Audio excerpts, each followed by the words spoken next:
Πώς σας φάνηκε η διαδρομή στο Μια Σταρτ? χαρά ήταν η διαδρομή, ζέστη έχει. Ζέστη πολύ βέβαια. Ζέστη. Να φωτογράφος μου. Να τα γόρι μου, να το.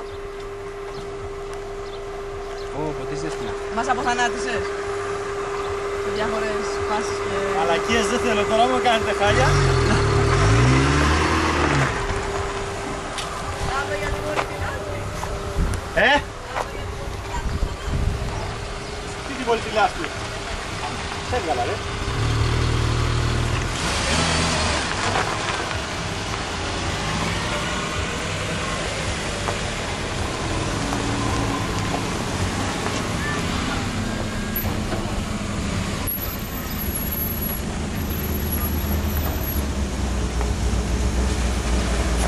Φίλε, περίμενα να σε τραβήξω από μπροστά. Περιμένεις?